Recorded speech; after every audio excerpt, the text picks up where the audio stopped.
Hey, Shotmaker podcast listeners. This week's episode, we get to sit down with Nicole Edelman, who is a University of Colorado grad, a business school major, who is actually also a professional volleyball player, currently playing over in Europe and France, which is fascinating. So as you'll hear in this episode, we talk about traveling overseas for sports. We talk about the importance of mindset, the importance of preparation for key times. And there's so many great tie-ins between what Nicole is aspiring to do and all of us are aspiring to do as entrepreneurs. So I think you'll find this is a very unique episode in a lot of ways, but a lot of fun to kind of dig into the similarities in mindset and all of those great things that make us shot makers. So I hope you enjoy. Thank you so much, Nicole, for joining us. Yeah, thank you so much for having me. My pleasure. So I'm really excited to learn about your background. For those that don't know, you play professional volleyball in Europe right now, but talk us through your journey as a professional athlete.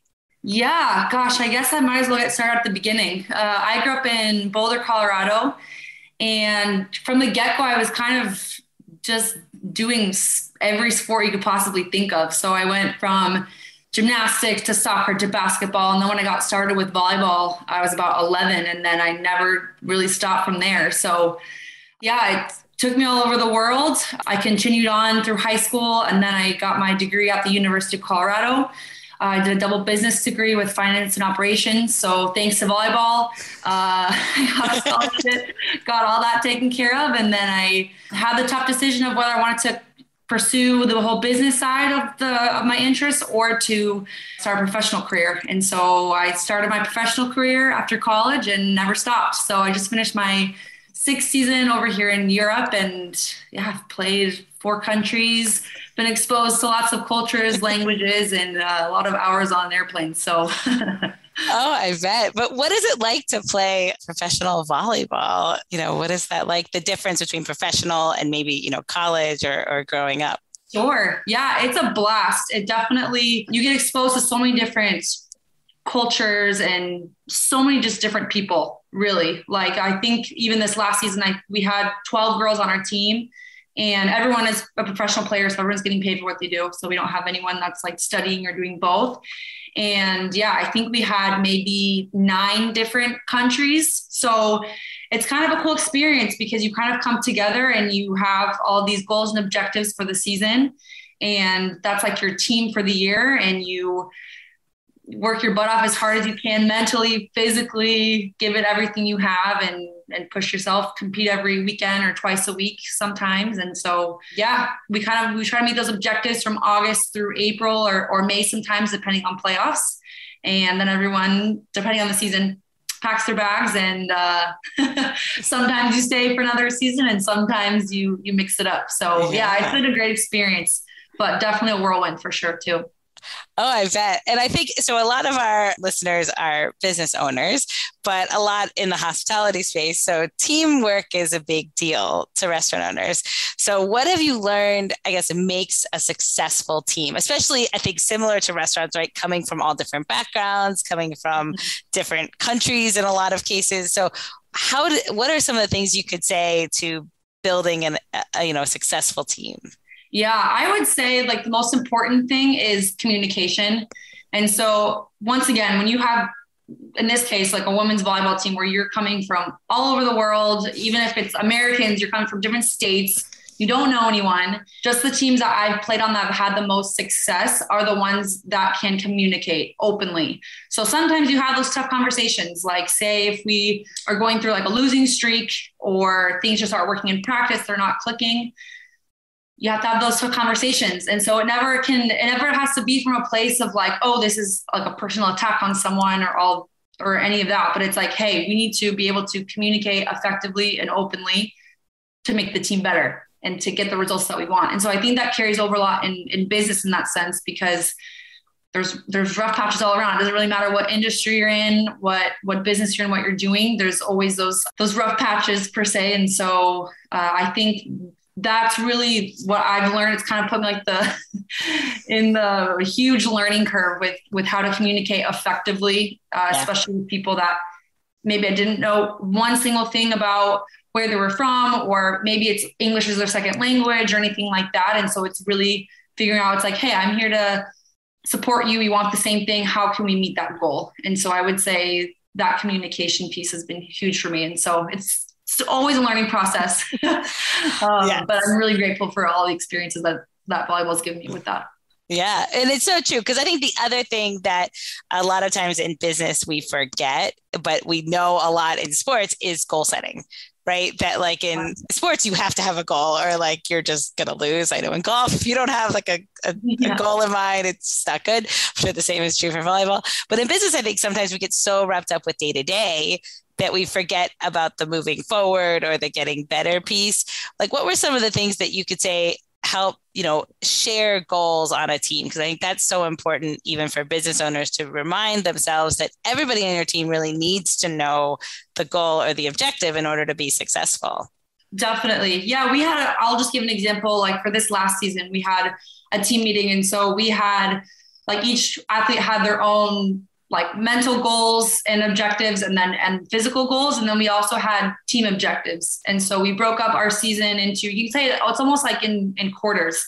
Like if you have like a full year, let's say we divided up into like our preseason, our first round of the season where you play every team, our second round, same thing. And then our postseason. And so we have like those 4 quarters. And so we have these different goals and objectives that we try and meet for all of those. And then at the end, it's like, all right, how are we doing? And so I think then from there, you can kind of adjust, like say if we did really, really well in the first half of our season, and let's say we wanted to win out of the 12 games, we wanted to win 10 and we hit those 10. It's like, okay, what do we need to do for our second round to meet that? Or let's reset our goals. Let's try and win all 12. And so I think having just those meetings and those times to reflect back on like, how are we doing is really helpful to goal set and to just kind of push the business forward. Yeah, I agree. And I love that idea of an individual goal and a team goal, because in the theory, if everybody gets better, your team gets better. So I think that's really important and something that a lot of times we forget as well. Talk us through, I think why people love watching sports is because it's hard, right? Like it's really, really hard. But talk us through some of the things that you do to get ready for a game, because I'm sure the pressure must be, tremendous to be out there playing professionally. What are some of the things that you do to get yourself in the right mindset before you go into a game? Definitely. Yeah, I would say too, what I've learned a lot more as a professional is, especially in college, you have a certain amount of pressure, but professionally too, each year I realize how much more important mindset is than any physical aspect of it, because the strongest and most physical person isn't always the best player. It's always like who's more mentally tough as an individual, who's going to be playing the best, or as a team. And so I think a lot of the mental prep, it doesn't even have to come through like who's practicing better at the time. It's more of like how to stay relaxed and focused at the same time. So for me, that I can kind of have that outlet through watching a lot of video before. So I have like my tactics set up for how I want to play. I think also too, just the whole rest and recovery part of it. So like taking good naps before, eating correctly, all of that is really important, because if you're sleeping, let's say as a professional athlete, like if I'm sleeping 5 or 6 hours a night, I'm going to be pretty tired the next day. Right. So I kind of had to learn where was like the correct hours that I needed to sleep to feel like I was performing at my peak. And so if I can get like 8 hours, and I really feel that, especially just maintaining focus for like 3 hours at a time, because with sports, doesn't matter regardless of what sport is, you have to be like at your peak mentally, physically, emotionally for those 3 hours if you can. So you really kind of need to recharge the batteries and do that correctly. And just before a game, just going over tactic plans, again, communicating in volleyball, you have teammates. And so it's really communicating with like the offense and the defense and making sure everything runs as smooth as possible. So, yeah. But I think that's so true. And it's such a universal thing. Like for me, I never realized the connection between business and athletics until COVID, right? But then in those early days of COVID, because we deal with all restaurants, it was so mentally taxing and emotional on everyone that you started to be reminded of like, wow, like I'm exhausted and my clients are exhausted and we're not taking care of ourselves and we're not doing these things. So then it's affecting how we show up and work every day. And our business really is not the same because we're all stressed out. And so you really started to realize like, wow, some of those things that you learn in athletics, really make a difference. So all the restaurant owners out there, like you should be making sure you have enough sleep and are ready for that 3 hours of your dinner rush on Friday night or dinner rush, right? Because it's all the same because you still need to be performing, especially as an owner and a leader, right? If you're tired, it's going to impact your team. It's going to impact how your team is because they see you tired. Oh, I can be tired. So I think people don't realize how important it is to have that peak state. And so much of what you do in athletics is the same, in business. What would you say though, when you look back, kind of going in the route of leaders, like what would you say are some of the aspects that make a great coach or coaches that you've played for? Yeah. Oh my goodness. It's so important. I mean, again, a coach is the leader of every single aspect of the team, especially emotionally. And so I think also too, that kind of ties into being like a business owner. It's the same thing. I think really you have more responsibility than maybe you think with the emotional aspect. And again, maybe come into the goal setting and all of that. But the best coaches that I played under they were just really calm. Like everyone knew what they had to do. And if we executed, then that's great. And we got the results that we wanted.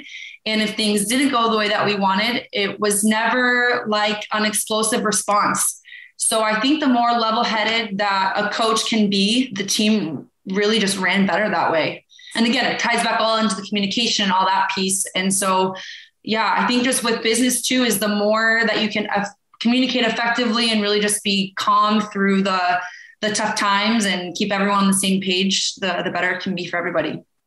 That's such a good answer because I think we forget, or I think especially in hospitality, you think like rule with an iron fist, I have to be mad, right? But I think you're right that there is an element of people tense up or they're afraid then or not open to communicating. But I love the idea that calm is an attribute that's really important to keeping your team while still having the important conversations, not having the anger or, explosiveness that may definitely. And I think too, especially like if things aren't going the way you want, your employees, they're already disappointed or stressed out anyways. And so I think a lot of the time is if things do get too emotional, then it can have that negative effect before it slingshots forward. And so I think if you can have those tough conversations while still maintaining like emotional calmness, I think that can just propel things forward faster. Yeah, no, I agree. That is such a good answer. Looking back at the last 2 years, how has volleyball, especially in Europe, been impacted by COVID? Oh my gosh, it's been pretty crazy. COVID was actually a weird time because I think it was the first time since I was probably, again, 13 or 14 that I was not allowed to do anything because everything was closed. And so I think it was a good reset for everyone around the world and their professions just to kind of reset and be like, all right, well, what are my values? I do need to rest more. Having that family time and really enjoying. And so it was really strange because coming back over to Europe right after COVID hit, we were playing without the public, without fans. And so that was very interesting just because it just, you didn't have that atmosphere that you played in. And so it almost felt like you were just like practicing. Right. First round, and then it was like, oh, we still need to find that environment, find that fire if we're not getting it from the atmosphere. This past season was a little bit more normal, but definitely there is still the aspect of masks and all that we had to work through. But yeah, I would say the mental aspect of it was definitely a lot harder because it's already really isolating, especially as like Americans in Europe. Your only social network really is your job, is your team. It's like all kind of mixed together. And so then when all of a sudden, like restaurants are closed, movie theaters are closed, you don't really have like any outlets. It's just like work, home. Yeah. And that first year after COVID was just really difficult to kind of wrap your head around like, all right, I'm pretty isolated. So how can I stay sane and stay in the right mental state and stay motivated to do the best that I can be? And so I think that would probably be the biggest change that I saw with COVID. But no, thankfully now things are getting better. So nice. Hopefully can stay that way. Yeah. And I think it was so mental for a lot of people, just the uncertainty, how long it was going to go, the shutdowns, I think a lot of our audience, having a restaurant shut down. I mean, it was some mentally challenging times for sure. But I think one thing looking back is it's important to see like that you made it through that. I mean, that's a crazy thing. And just, the fact that your team made it through and everybody kind of just came back and rose above the challenge. It says a lot for like being able to overcome, any obstacle going forward.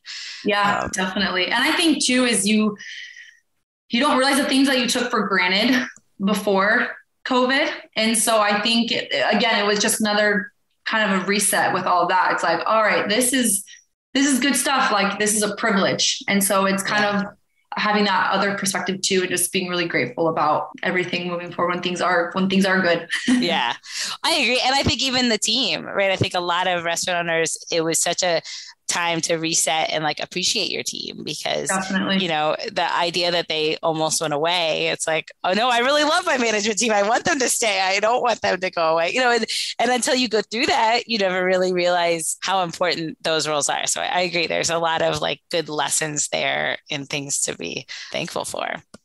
Yeah, I definitely agree. So looking ahead, what are some of the things that volleyball has taught you now that you kind of transitioned into the business world?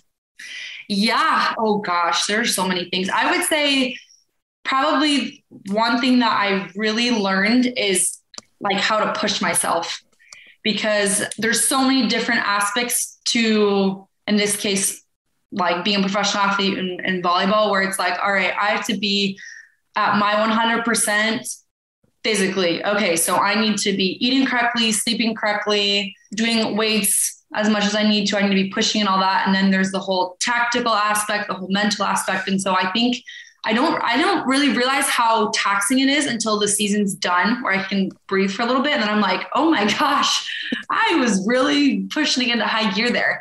I think it's just kind of always that strive for perfection, for improving, just really kind of, I'm always just pushing those boundaries. And I realize that you can always push more and kind of set new boundaries and set new goals. And so I think just having that aspect of challenging myself and striving for perfection that I know I'm never going to achieve. But I think that aspect just kind of always helps me to, again, goal set and just to be the best that I can be. Yeah.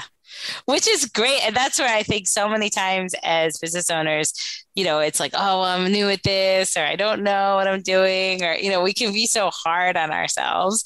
But I think you're right. If you go from an aspect of improving and getting better and challenge yourself in a new way, like even if this is the first time you're running a business, that's okay, right? We're just going to learn and we're going to be better next year than we are this year. And I think that's the biggest, mindset difference between people who, are ultimately successful and people who aren't. It's just that idea of like constantly getting better, which is where I think having a background in athletics, even if business will be new, it will serve you well.